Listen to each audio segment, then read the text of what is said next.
오늘은 대강절 세 번째 시간입니다. 사랑의 주로 오신 예수 그리스도의 성품과 그가 행하신 일들을 잠시 묵상해 보기를 원합니다. 지난 주에는 우리가 기쁨의 주님에 대해서 묵상을 해보았습니다. 지난 주의 부분을 잠깐 요약을 하면 그렇습니다. 고통을 건설적으로 경험하기 위한 훈련이라고 스카펙 정신과 의사의 책을 잠시 요약한 적이 있습니다.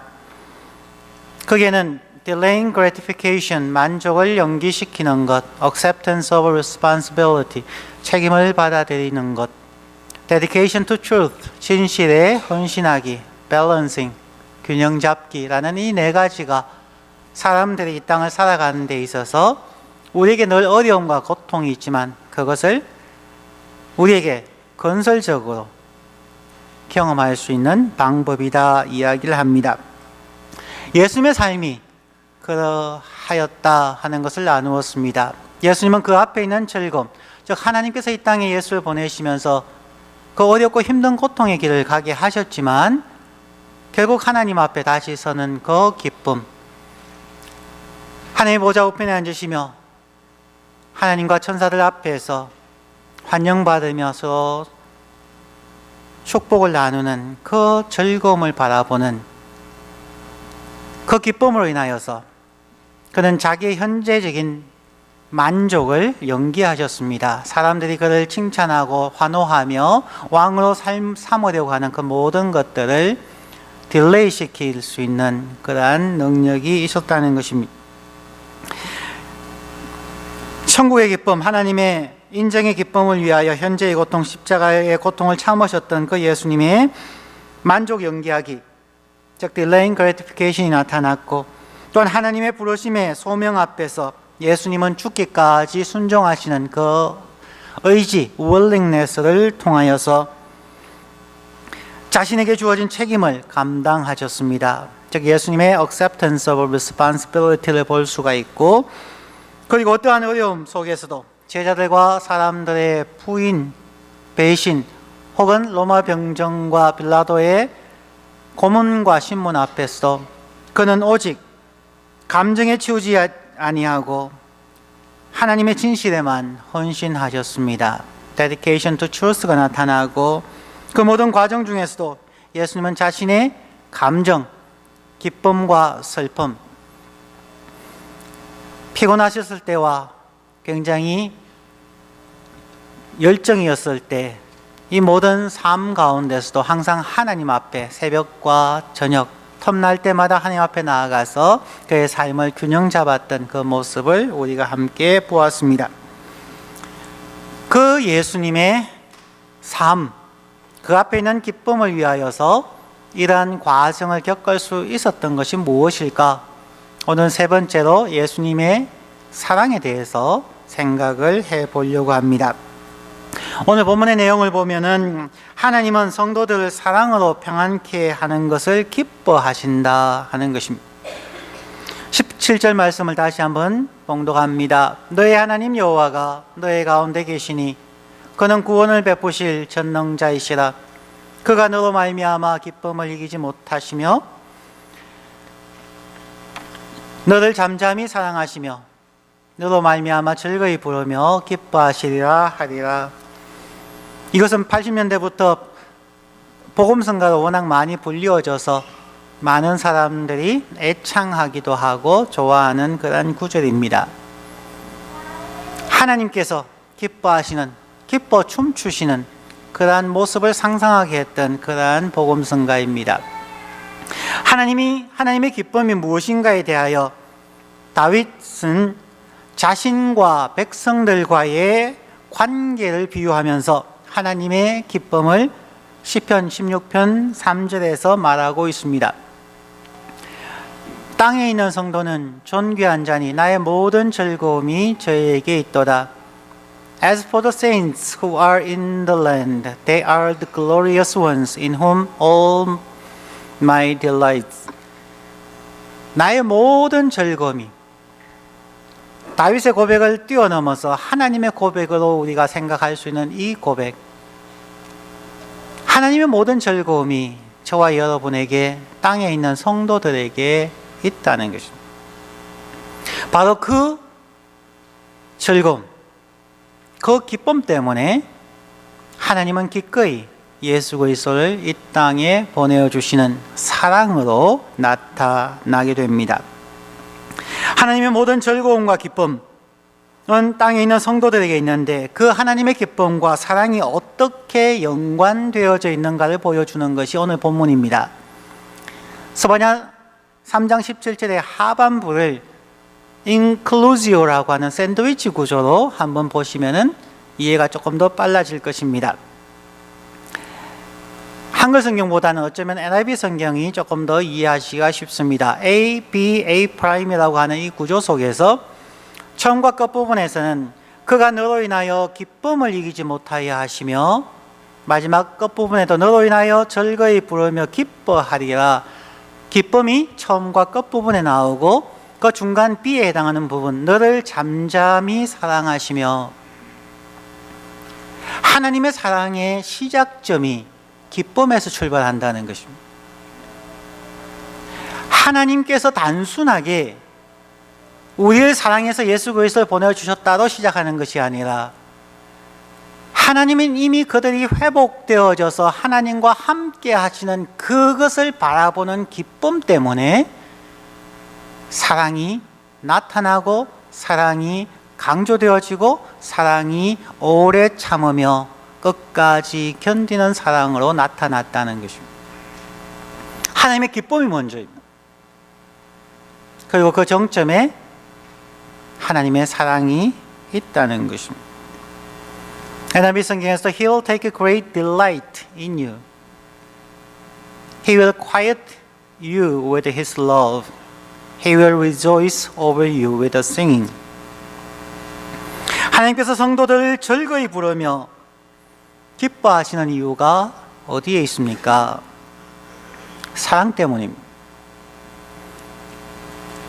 시편 16편 3절에서 이야기하는 그때의 고백, 땅에 있는 성도는 존귀한 자니 나의 모든 즐거움이 그들에게 있다고 했을 그때는 이미 구원받기 이전에 아직도 죄인된 그들의 모습입니다. 아직도 죄인된 그들의 모습을 바라보시면서도 하나님은 그 앞에 있는 그들의 회복을 바라보시면서 기뻐하셨다는 것입니다. 인간적으로는 이해하기 힘든 부분이죠.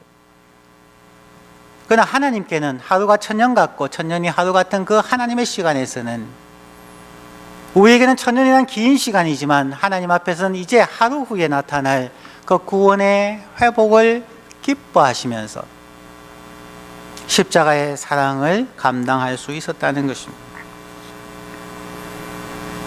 하나님께서는 성도들을 즐거이 부르며 기뻐하십니다.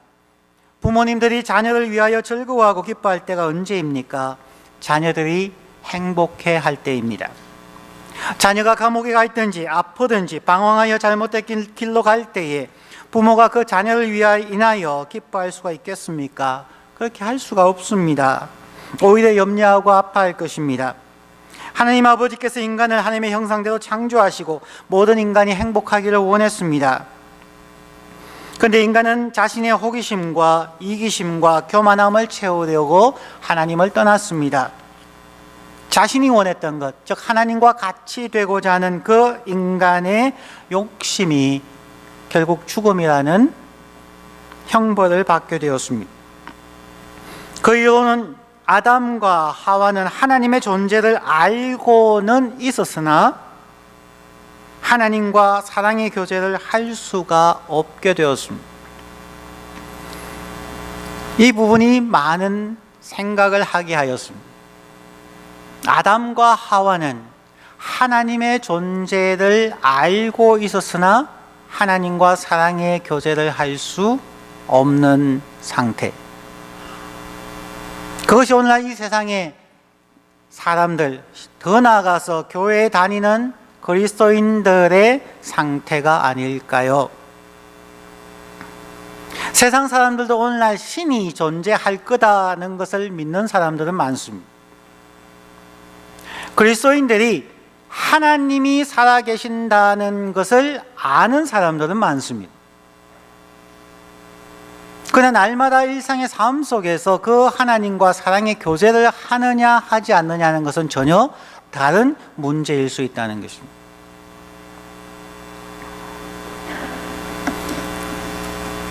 우리가 하나님의 존재를 알고 무서워하는 것만으로 구원을 받을 수는 없습니다. 여러분은 하나님의 존재를 인정하십니까? 그러면서 하나님을 경외하는 것이 아니라 단순한 형벌에 대한 두려움을 갖고 계시는 것은 아닙니까? 혹은 교회 다니지만 마치 하나님이 나의 삶 속에서 역사하지 않는 것처럼 행동하지는 않습니까? 왜 우리의 마음에 갈등이 있습니까? 왜 우리의 마음에 염려가 가득합니까? 왜 우리의 마음에 분노가 차 있습니까? 왜 우리의 마음에 풍랑이 끊이지 아니합니까? 우리의 마음은 잔잔한 호수이기보다는 풍랑이는 갈릴리 바다와 같을 때가 더 많은 것 같습니다. 그러나 그 가운데서도 하나님은 여전히 우리를 사랑하십니다. 하나님은 여러분으로 인하여서 기뻐하십니다. 그 결과가 오늘 본문의 샌드위치 구조에서 나타난 하나님의 기쁨이 처음과 끝에 나타나고 그 중간에 하나님의 사랑이 우리의 마음을 잠잠케 하신다는 것입니다. 한글 성경은 너를 잠잠히 사랑하시며 라고 되어 있는데 NIV 성경에는 He will quiet you with His love 라고 이야기합니다. 하나님의 잠잠한 사랑이 NIV에서 말하는 것이 옳다고 생각하는 것은 하나님의 사랑이 우리의 마음을 고요하게 해준다는 것입니다. 갈릴리 풍랑이는 바다에서 제자들이 주여 우리가 죽게 되었습니다 외칠 때 예수님은 제자들의 믿음 없음을 꾸짖었습니다. 그리고 바다를 꾸짖으셨습니다. 궁극적인 죽음의 공포, 그 공포를 잠잠하게 하시는 하나님이십니다. 우리가 잘 아는 빌립보서 4장 6절 7절의 말씀, 아무것도 염려하지 말고 오직 모든 일에 기도와 간구로 너희 구할 것을 감사함으로 하나님께 아뢰라. 그리하면 모든 지각에 뛰어난 하나님의 평강이 그리스도 예수 안에서 너희 마음과 생각을 지켜주시리라. 하나님의 평강, 예수 그리스도 안에서 우리의 마음과 생각을 지켜주신다는 거죠. 우리의 건강이 회복된다, 우리의 직장이 회복된다, 우리의 학업이 회복된다고 약속하지 않습니다. 하나님의 사랑이, 하나님의 평강이 그리스도 예수 안에서 우리의 마음과 생각을 잠잠하게 다스려 주신다는 것입니다.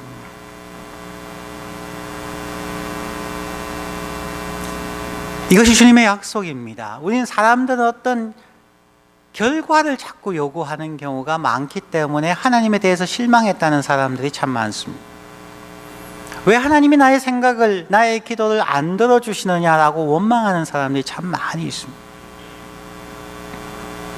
마치 사람들이 물고기를 달라고 하는 것처럼, 옛말에 있는 것처럼 물고기를 주는 것이 아니라 물고기 잡는 법을 가르쳐 준다는 것처럼 어떤 하나하나의 일을 하나님께서 기적적으로 바꾸어 주는 것을 원하는 것이 아니라 하나님이 풍랑이는 바다 가운데 두려워하는 그들의 마음 속에 하나님의 사랑과 평강으로 그들의 마음을 안정시켜 주어서 그들이 문제를 파악하고 해결할 수 있게 해주신다는 것입니다.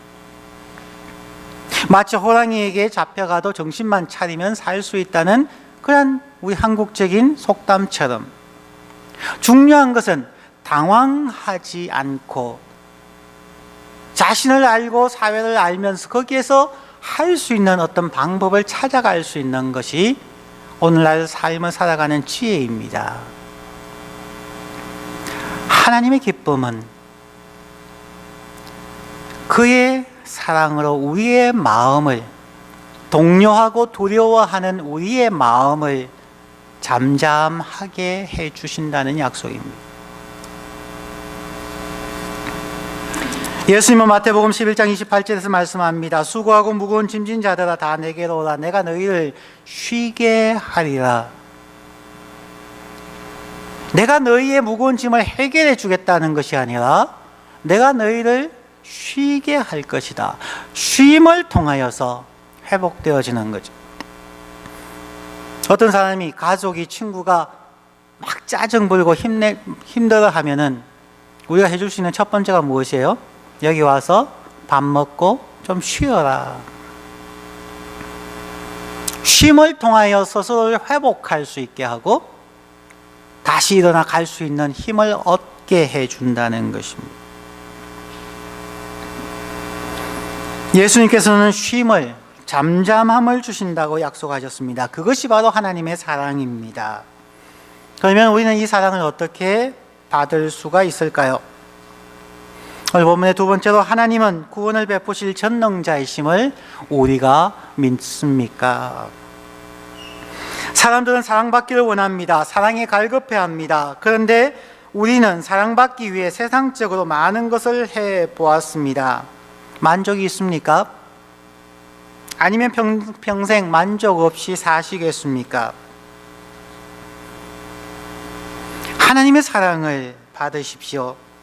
예수 그리스도가 구원을 베푸실 전능자, 우리에게 영원한 안식과 쉼과 새로운 삶을 회복할 수 있게 해주시는 전능자임을 믿습니까?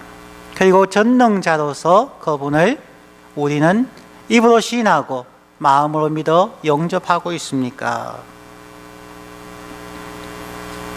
예수 그리스도께서 십자가에서 죽으심으로 우리의 죄와 지옥의 형벌이 다 벗어졌음을 받아들이십시오. 사도행전 4장 12절의 말씀에 다른 의로서는 구원을 얻을 수가 없나니 천하 인간에게 구원을 얻을 만한 다른 이름을 우리에게 주신 일이 없음이니라 하였더라. 오직 예수 그리스도만이 우리의 구원자 되십니다. 우리의 하나님, 우리의 예수 그리스도가 저와 여러분에게 구원을 베푸실 전능자이심을 우리가 확신합니까? 그러면 왜 두려워합니까? 그러면 왜 두려움과 염려, 걱정, 분노, 좌절이 우리의 마음을 요동치게 허용하십니까? 구원을 베푸실 전능자이신 예수 그리스도께 우리의 마음을 쏟아 놓으십시오. 구원을 베푸실 전능자이신 예수 그리스도께 매일의 삶의 어려움을 고백하십시오. 예수님 도와주십시오라고 지속적으로 외쳐보십시오. 현실적으로 그렇습니까? 라고 얘기하시는 분이 많을 겁니다. 저도 어려운 부분들이 참 많습니다. 어떤 한 가지의 참 괴로운 일들, 한두 가지가 아니지만 1년, 2년, 3년을 정말 간절하게 기도하는데 이루어지지 않는 부분들이 있습니다. 그러한 부분들 앞에서 그러한 3년, 4년의 지속적인 기도를 통하여서 얻게 해주시는 것이 있었습니다. 그것은 어떤 문제가 해결되는 것이 아니라 그러한 지속적인 기도를 통하여서 실제적인 어려움이 있고 실제적인 고통이 있음에도 불구하고 그 안에서 마음의 평안함을 누릴 수 있는 성숙을 체험하게 해주시는 겁니다. 현실은 동일하게 어렵습니다. 자녀 문제 동일하게 어렵습니다. 그 상황 속에서 지속적인 기도를 통하여서 하나님께서 주시는 것이 마음과 생각의 평안함이라는 것입니다. 그러니까 견딜 수 있게 해주시는 것입니다. 예수 그리스도는 우리의 기도에 반드시 응답합니다. 그 응답은 하나님의 평강이 그리스도 예수 안에서 우리의 마음과 생각을 지켜주시는 것입니다. 예수님이 우리의 기도에 반드시 응답하시기 위하여서 하나님은 어디에 계셔야 합니까? 하나님이 우리 가운데 계십니까? 이 말씀은 성탄절을 맞이하면서 우리가 묵상하는 임마누엘의 하나님과 같은 의미입니다. 천사가 요셉에게 말하기를 보라 처녀가 잉태하여 아들 낳을 것이요 그 이름은 임마누엘이라 하리라 하셨습니다. 하나님께서 우리와 함께하기 위해 보내주신 분이 바로 예수 그리스도입니다. 저와 여러분은 예수 그리스도가 저와 여러분의 마음 가운데, 삶의 가운데에 계십니까? 중심에 계십니까? 목사로서 살아온 수많은 기간 속에서도, 조금 전에 말씀드린 그러한 어려움의 기도 가운데서도 체득한 것은 목사임에도 불구하고 예수 그리스도가 내 마음의 중심에 계시지 않았구나 하는 것을 체험했다는 것입니다. 저의 신학이, 저의 과거의 신앙의 체험들이, 저의 삶의 인생의 노하우들이 결국은 내 마음의 중심에 있었다는 것입니다. 하나님이 내 삶의 중심에서, 내 생각의 중심에서 나를 다스리는 분으로 존재하지 않았다는 것을 깨닫고 깜짝깜짝 놀랄 때가 참 많습니다. 솔직한 고백입니다.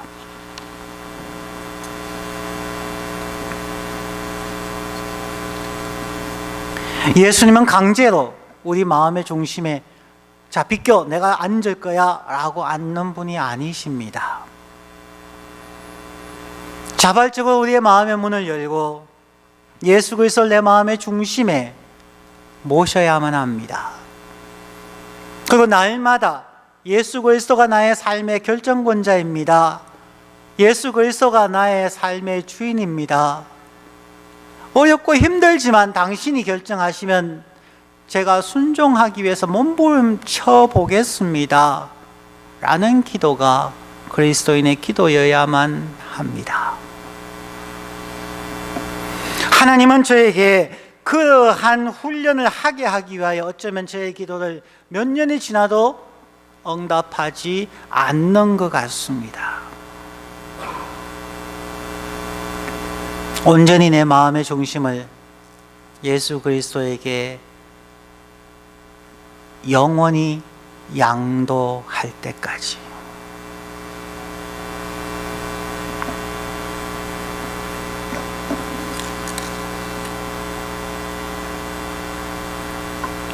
우리는 마음으로 믿고 입으로 시인하면서 예수는 나의 주님이라고 날마다 고백하여야 하나님께서 우리의 마음에, 우리의 삶의 주인이 되실 수가 있습니다. 한 번의 고백으로 끝나서는 아니 됩니다. 날마다 순간마다 예수님은 나의 주님이라고 고백하여야 합니다. 마치 우리의 선배님들 가운데 일제시대 때 김익두 목사님이라는 분이 계셨습니다. 그분은 두 단어밖에 모른다고 할 만큼 어쩌면 광신자라고 할 만한 분이셨습니다. 오직 그분의 입에는 하루 종일 예수 천국만 나왔다고 합니다. 신사참배에 반대하셔서 일본 순사에게 잡혀가서 고문을 받을 때도 순사가 한 대 치면은 입에서 나오는 것이 예수, 또 한 대 치면은 천국. 형사가 아무리 치조해도 그 입에서 나오는 말은 그냥 예수, 천국, 예수, 천국이라고 해서 순사들이 도저히 이 사람은 정말 미친 사람이다 라고 생각해서 그를 석방했다는 이야기가 있습니다. 오늘날 우리가 그렇게 할 수는 없겠죠. 그렇게 해서도 안 될 가능성이 많습니다. 그러나 우리의 마음에서는 기쁠 때나 슬플 때나 예수 천국이 우리의 마음의 고백으로 나타날 수 있어야 한다는 것은 분명합니다. 우리의 마음이 온갖 걱정들 혹은 욕심과 교만과 미움과 상처가 우리의 마음의 중심에 있는 경우가 너무나 많기 때문입니다. 여러분의 마음에 어떤 생각 혹은 어떤 사람이 밉습니까? 오늘 제가 설교를 마치면서 미운 사람 죽이기 비법을 소개해 드리면서 말씀을 맺겠습니다. 제가 저 아내에게 실제로 해본 것입니다.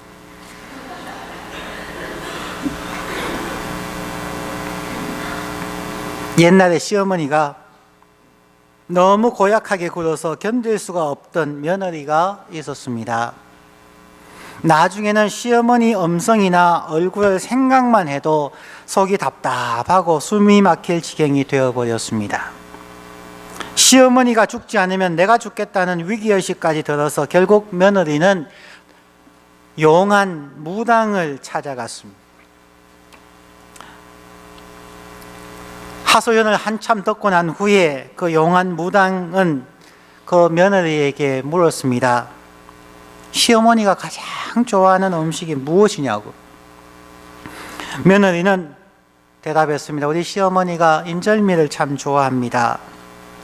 무당은 그 며느리에게 얘기했습니다. 앞으로 100일 동안 하루도 빼놓지 않고 인절미를 새로 만들어서 시어머니께 인절미를 드리면 100일 후 시어머니가 병에 걸려 죽을 것입니다.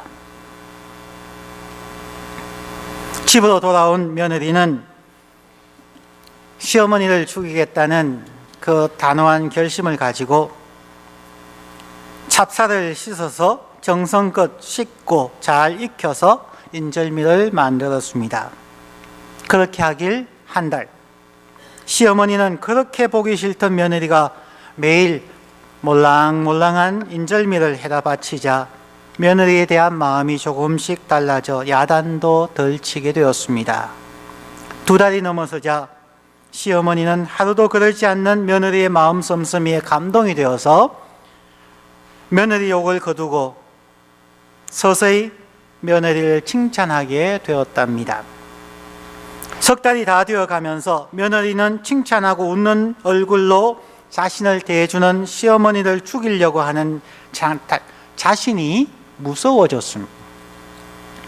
며느리는 있는 돈을 모두 싸들고 무당에게 달려가서 시어머니가 죽지 않을 방도만 알려주시면 있는 돈을 다 주겠습니다 며 닭똥 같은 눈물을 줄줄 흘렸습니다.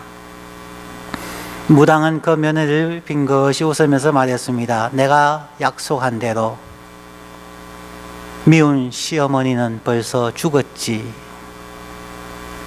그 마음속에 있는 미운 시어머니는 이미 죽어버렸습니다. 한 사람을 있는 그대로의 사람으로, 사랑으로 회복할 수 있었다는 것입니다. 미움이 때로는 엄청난 에너지가 될 때가 있습니다. 그 에너지를 정성 어린 사랑의 행위로 바꾸어서 지속적으로 100일 동안만 하면 서로의 마음이 감동을 받고 서로를 사랑할 수 있게 됩니다. 예수님은 제가 예수님이라면 제가 참 미울 것 같습니다. 구원해주고 여러 가지를 채워주었지만 채워지지 않은 다른 것을 가지고 꼬투리 잡아서 하나님께 기도라는 명목으로 하나님의 팔을 비틀고 하나님께 원망과 욕설을 하고 하나님에 대해서 불평하고 하나님이 보시기에 미운 짓을 잘 하거든요. 예수님이 제가 너무 미우니까 100일 동안 사랑의 인절미를 주시더라고요.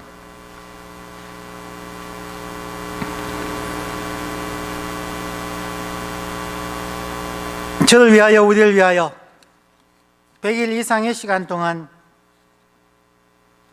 사람들과 같이 되셨고 죄의 죄와 사람들의 죄를 대신 지시고 십자가의 고통을 겪으셨고 모욕당하셨고 죽으셨고 그리고 무덤에 들어가셨습니다. 그리고 죄를 가슴에 품고 부활하셨습니다.